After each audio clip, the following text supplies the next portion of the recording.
We have the example of the mother of Imam Shafi'i. May Allah have mercy on him.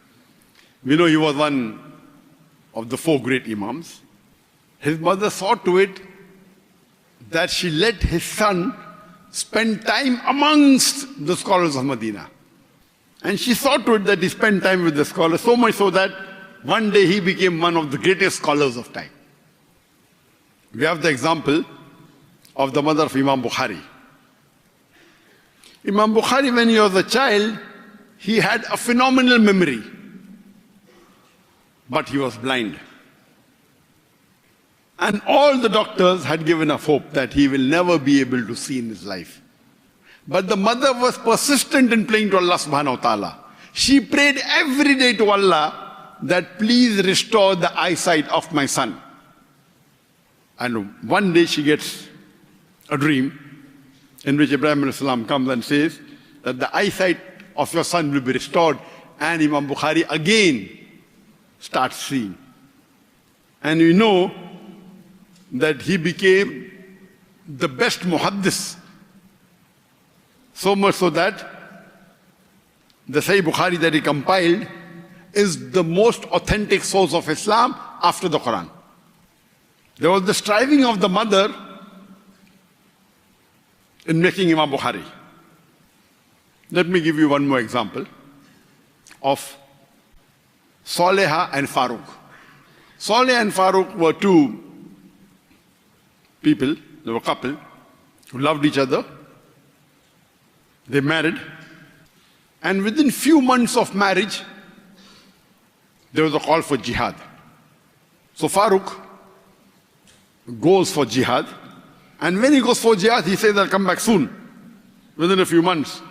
And he gives to Saleha, his wife, 30,000 dinar.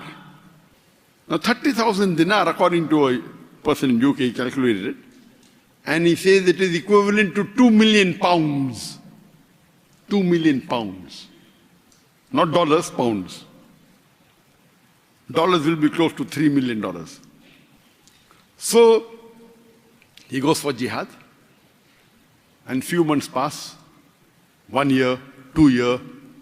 After about 2.5 years, somebody comes and tells Saleha that he had seen Farooq, that he was injured and he fell in a ditch. Then few more years pass, and then she thinks that my husband is dead. 30 years later, Farooq, he's alive. He comes back to Medina, but before he goes to his home, he goes to Masjid Nabawi. When he goes to Masjid Nabawi, he sees many scholars discussing among themselves. And the best that he could find was Sheikh Abdul Rahman, who was about 30 years old. And he's impressed, mashallah.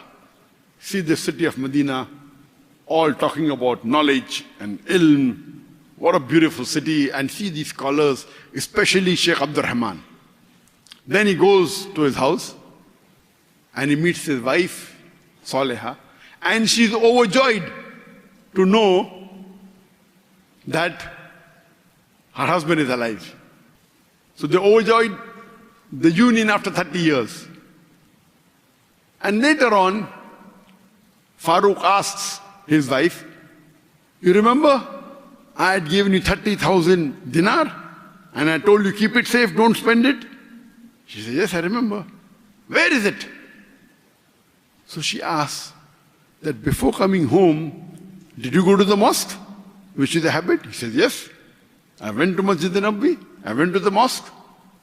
She asked, what did you find there? I found there many scholars discussing among themselves.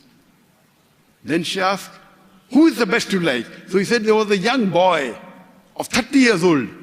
His name is Sheikh Abdul Rahman. He was the best. Then Saleh asked him that, how much would you give to gain knowledge, for you to gain knowledge as much as Sheikh Abdul Rahman? So he said, I wouldn't mind giving all my 30,000 dinar to acquire the knowledge like Sheikh Abdul Rahman. Then she asked, what if you had a son? How much would you spend on your son to acquire knowledge like Sheikh Abdul Rahman. He said, I wouldn't mind spending multiple times more than 30,000 dinar to make my son as knowledgeable as Sheikh Abdul Rahman. So Saleh tells, after you left, after a few months, I had a son. And I spent all the wealth you gave me in giving him knowledge of the deen, and that man, that young boy, Abdul Rahman, Sheikh Abdul Rahman, is your son. Imagine, both of them love deen. And the mother spends the full saving, not on herself, but on educating her son. And the father also said, I would spend multiple times more in making my son like Abdul Rahman. Imagine 30,000 dinar, 2 million pounds.